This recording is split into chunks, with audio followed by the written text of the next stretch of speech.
Hi everyone, today we're going to sketch this flower cellar in Hanoi, Vietnam, and we're going to use line and wash watercolor.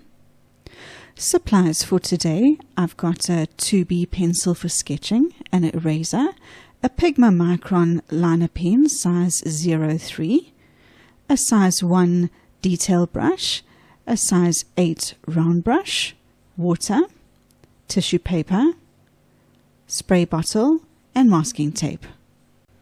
This is my studio palette of Daniel Smith paints, and I will go through the colors as I use them. The paper I'm using today is Baohong 100% cotton 300 GSM cold press paper. The size is slightly smaller than A4, and I'm going to start by taping the paper to my table. Now I'm going to start the line work. And today I'm going to be using a Pigma Micron fine liner pen in size 03. It doesn't really matter the size that you use. If you've got a 0.5 or even a 0.2, that's also going to be fine. You can use any brand of liner pen, but just check the outside and make sure that it says that the ink is either waterproof or archival ink. As long as it says that, then you know that the ink is not going to run when we put the watercolor layer down. I really like these Pigma Micron liner pens. They are very cost effective and they're also very reliable. I find that they dry a lot quicker than some of the fountain pens that I use, so I've got a much shorter waiting time between finishing my ink layer and starting the watercolor layer. I find that there are some fine liner pens that say that they have got water-resistant ink rather than waterproof ink, and those pens are somewhat unreliable. You never really can tell if it says water-resistant, whether it's going to hold up to a wet wash of watercolor or not, but if it says waterproof, then you can be sure. Last week, I released a tutorial for this exact sketch, filmed in real time. If you would like to see the full version of this video in real time, showing the full process from pencil sketch to the end, I will put a link to the video in the description box below. The video is about an hour and a half long, but it shows the entire process, not sped up at all. All tutorial videos, reference photos, and traceable sketch references can be found on my website, travelsketcher.net. I'm actually interested to know which format you, as the viewer, prefer. Do you like to just see the summary version of the sketch, as in this video? Or do you prefer the full-length, real-time tutorial that you can follow along with at the same time? Please let me know in the comments box below. I really do appreciate your input and feedback so that I know what kind of content to create in the future. When it comes to doing the wheels of the bicycle now, there is a bit of perspective involved. There is the outer black rubber tire that is about the same thickness all the way around. But then there's a side metal rim as well as an inner metal rim that the spokes of the wheel are attached to. And it's that inner rim that the spokes are attached to that has the most perspective. There are areas where that inner rim is the widest and we can see the spokes attaching to the middle of it, but then it also tapers away as the perspective kicks in. And then there's also the metal mudguard that I need to include on the top of each tire. I think I find the wheels the trickiest part, so I'm going to spend a bit of time just having a look at the reference picture and trying to get all the sides of the wheel in as best I can. Now it's time to start working on the bunches of flowers. You will see that as I work through each bunch of flowers, I will do a few of the flowers in detail. Those will be the focal point flowers, and then around that I will just do the suggestion of other flowers and other leaves of a similar type to what are in each bunch.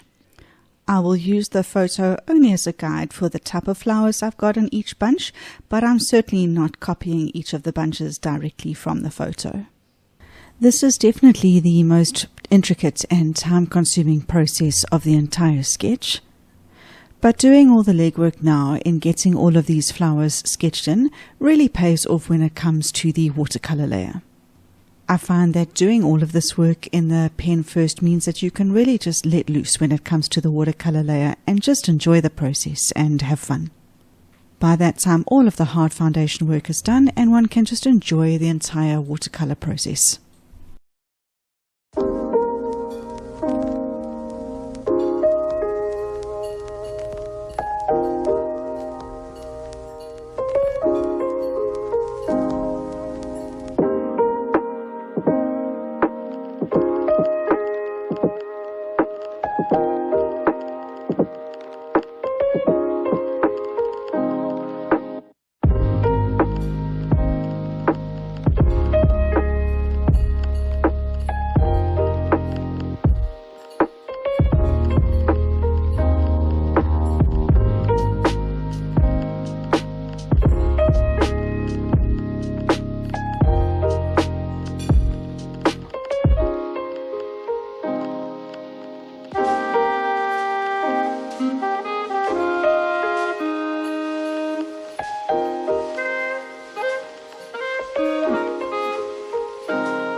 After leaving my ink layer for about 10 minutes to dry completely, I feel that it's dry enough that I can now use a kneaded eraser to erase all my pencil lines.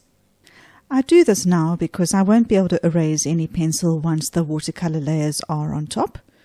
And I've decided that I don't think I'm going to paint the curb, so I'm going to erase those lines and then decide later if I'm going to include the curb or not. I have sprayed the paints in my palette with a water spray bottle to activate the paints so that they loosen up and are easy to use. I'm then going to start with a very watery mix of Hansa Yellow Light. It's a mix that's going to be mostly water and just a little bit of the Hansa Yellow Light added, and I'm going to put this all over the yellow flowers. I can come in later and add some more color and contrast to these flowers, but for the moment I want it to be a very light yellow base layer.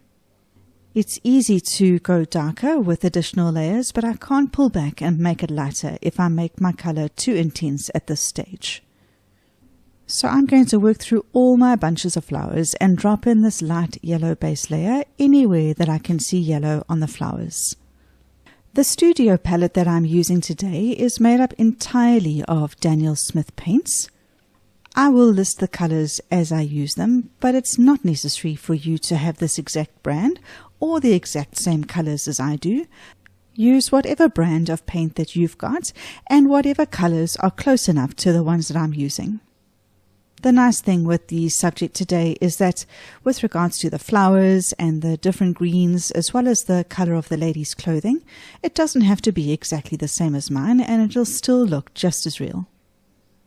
You will see that from time to time I'm dipping directly into the Hansa Yellow Light well on my palette.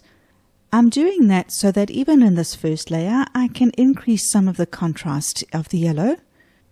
So wherever I come across the flowers that I want to have to be the most intense and the most yellow, I'm going to dip directly into the well for that.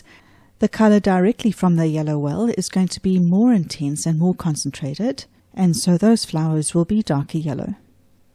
Whilst the base layer of yellow is still wet, I'm now going to work with New Gamboge and get some contrast in the yellow flowers.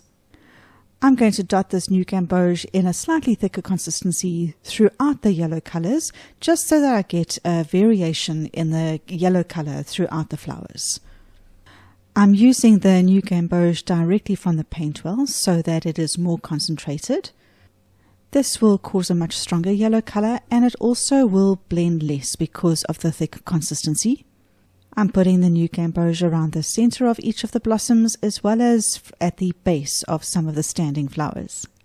I want to get a limey green look to some of the yellow flowers in the back, so whilst the yellow layer is still wet, I'm going to get a very weak mix of Hooker's green onto my brush and drop that into the bottom of each of the yellow sections at the back. There's definitely more than one yellow in these flowers, and I'm going to make sure that I show that by mixing up the different yellows that I use. I want the yellow color on the flowers to have the opportunity to dry, so I'm going to move away from that area of the sketch for now and look at the lady's straw hat. I'm going to use yellow ochre, and I'm going to start with a very weak consistency mix with a lot of water and put that down over the whole area of the hat first. Once I've got the wet layer down, I'll dip directly into the well of yellow ochre and come with a thicker consistency and put that in on the right hand side of the hat for a bit more of a shadow side. I'm going to skip the lady's red jacket for now because I don't want the red color of the jacket to bleed up into the color of the straw hat, so I'm going to move down and work on her pants. I'm going to start by mixing a very weak consistency mix of burnt umber and put that over the whole surface area for the pants. Once I've got that down, I will use sepia to drop in some darker tones for the shadow areas. I want to push the shadow areas of the pants a little darker, so I'm going to dip into my neutral tint, and into the layer that is already wet, I'm going to drop the neutral tint into the areas of shadow where I think that it could go darker. I think that the yellow color in the flowers is dry enough that I can start adding some additional colors into the bunches. So I'm going to use some Rose Madder Permanent, or any pink color will do, and I'm going to put that in for the red blossoms throughout the bunches. There are so many colors in this photograph, which is one of the reasons why I was so attracted to it.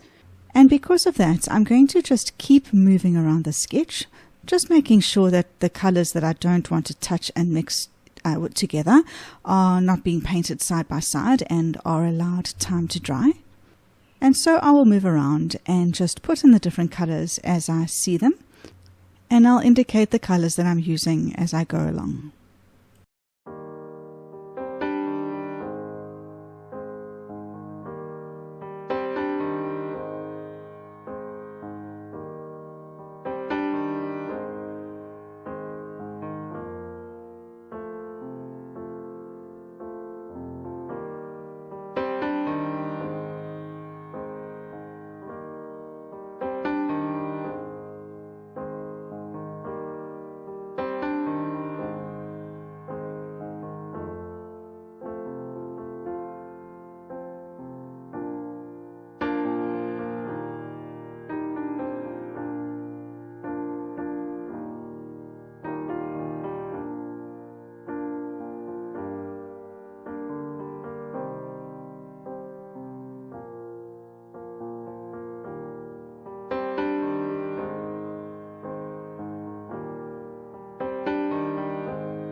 I have used sap green first in a very light consistency mix and then in a more concentrated mix in order to get some differing greens on the bunches of flowers.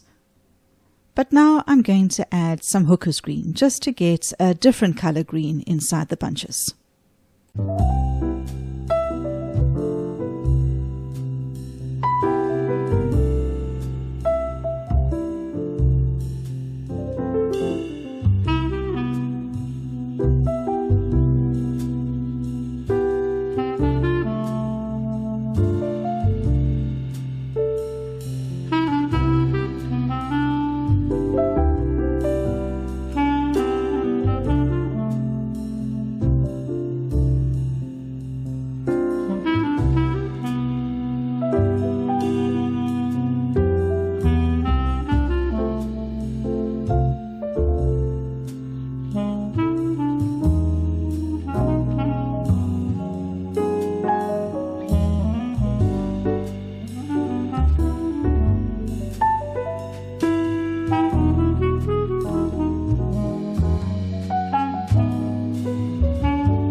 Now that the first layer is dry, we can work on building up on a second layer now.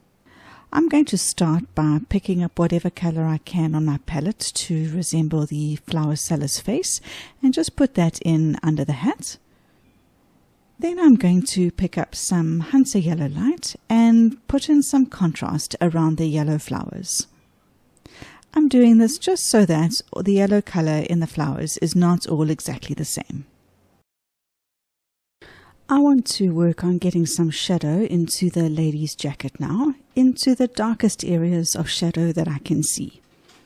In order to do that, I'm going to put some water down first, spreading the water further than the edge of the shadow that I'd like to make, so that the shadow that I put down doesn't get a hard edge to it. Once my water layer is done, I'll prepare some neutral tint and drop that into the darkest shadow area.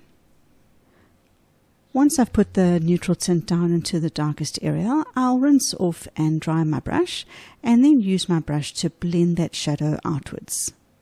I want to make sure that as I do this, I don't add any additional water to the shadow layer, and that is why I dry my brush off before I blend it outwards. Blending the color out in this way does cause some of the shadow color to lift, so I'm happy to add in some more of the neutral tints in a thicker consistency into the center area of that shadow in order to make it a little bit darker. And when I'm done with the jacket, I'm also going to add a bit of shadow to the pants.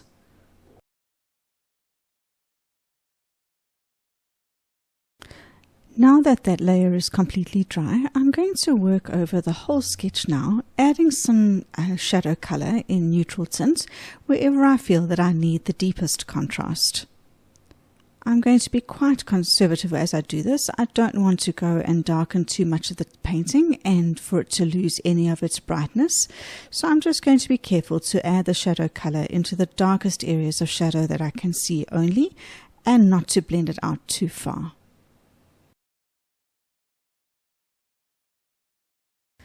I want to add a bit of extra color and shadow to the bucket, so working wet and wet, I'm going to first take some of the brown color that remains on my palette and put that in more on the left hand side of the bucket, and then once that is done, I'll add some of the neutral tint shadow to the left hand side of the bucket as well.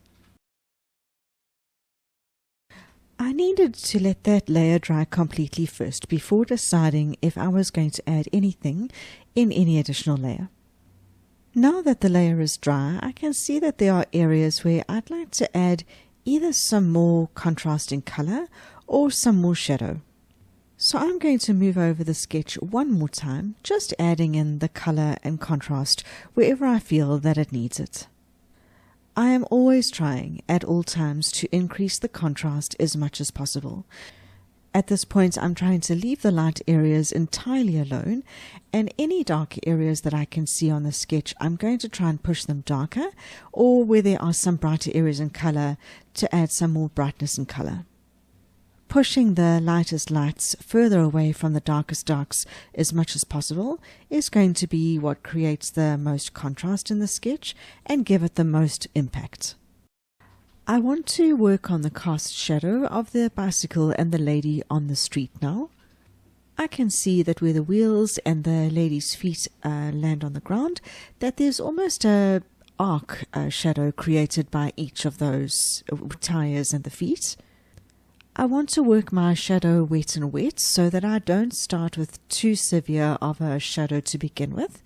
So I'm going to put water down on the area that I want to drop the shadow into first. Then I'm going to prepare the shadow color. Rather than using just neutral tint, which would be a flat grey color, I want to mix my grey using mainly indigo and burnt umber. Mixing a grey like this rather than using a flat grey will give quite a bit of a dimension to the shadow, and it'll hopefully also give a bit of granulation so that the shadow isn't made up of just one colour. I'm going to drop this shadow colour in a very weak consistency first over the entire shadow area. Once the shadow is down, I will then go in with a more concentrated mix at the point where the wheels and the feet touch the ground, and then blend that outwards. I think I'm happy to leave the lady with her bicycle as the focus of my sketch and not to include any background.